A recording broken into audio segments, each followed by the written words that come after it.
Bonjour à tous et à toutes, ici Denoz. Aujourd'hui je voulais vous parler d'un film d'animation qui va vous emmener très loin. Honnêtement j'ai parlé de beaucoup d'animés sur ma chaîne en disant qu'ils étaient énormes, exceptionnels, etc. Et je le pense. Mais ce film, même les moins émotifs d'entre vous ne resteront pas indifférents en le regardant. Et derrière ce titre racoleur et cette miniature putaclic se cache une vidéo que je tenais absolument à vous faire. Je trouve que chacun d'entre nous devrait au moins voir une fois dans sa vie Le Tombeau des Lucioles et c'est le film dont on va parler aujourd'hui.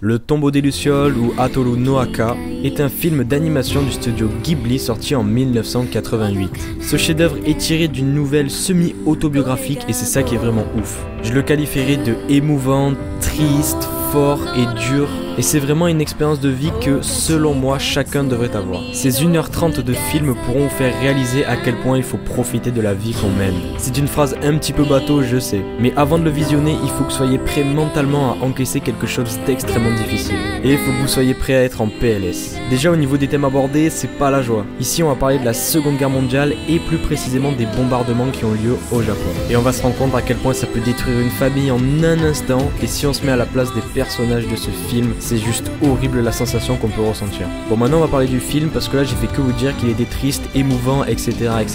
Sachez que cependant parler d'un film de 1h30 sans spoil c'est quasiment mission impossible, donc je vais devoir vous parler de quelques trucs juste au début du film. Mais ne vous inquiétez pas, vous vivrez une expérience tout aussi émouvante. Après si vous tenez tout de même à voir le film sans être spoil, bah allez-y, foncez et ne ratez pas ce chef-d'œuvre. Donc l'histoire se passe en été 1945 dans le Japon de la Seconde Guerre mondiale. On va suivre l'histoire de deux enfants, Seita qui est un adolescent de 14 ans et Setsuko qui a 4 ans et est sa petite sœur. Ils se trouvent livrés à eux-mêmes après la mort de leur mère suite au bombardement massif à la bombe incendiaire. C'est une mort tragique et très émouvante dans le début du film. Ce qui est très fort, c'est qu'on n'est même pas encore attaché au personnage, mais on se rend compte de l'horreur qu'ils vivent. Et rien que ça a de quoi vous mettre les larmes aux yeux. Seita n'arrive pas à contacter son père qui est militaire, et finalement lui et sa petite sœur partent habiter chez leur tante. Cependant, leur tante les considère comme des moins que rien. Seita et Setsuko décident alors de partir et de se réfugier dans un bunker désaffecté. Et cet abri la nuit est illuminé par des milliers de lucioles. C'est une sorte de paradis caché au milieu de la guerre. Cependant, le paradis va vite laisser place à l'enfer, et malheureusement de très nombreux problèmes vont s'enchaîner pour les deux enfants.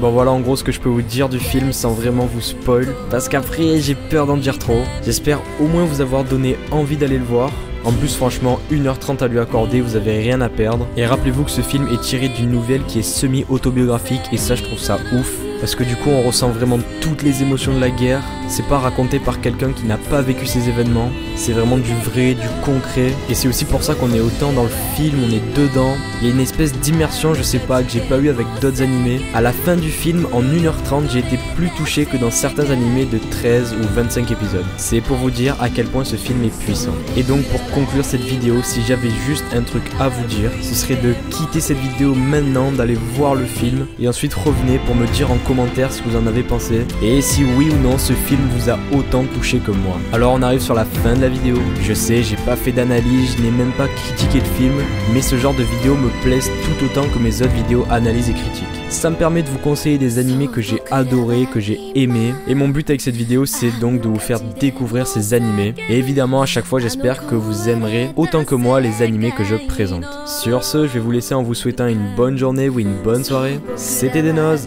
allez bye bye. ただ君との未来はそう僕らは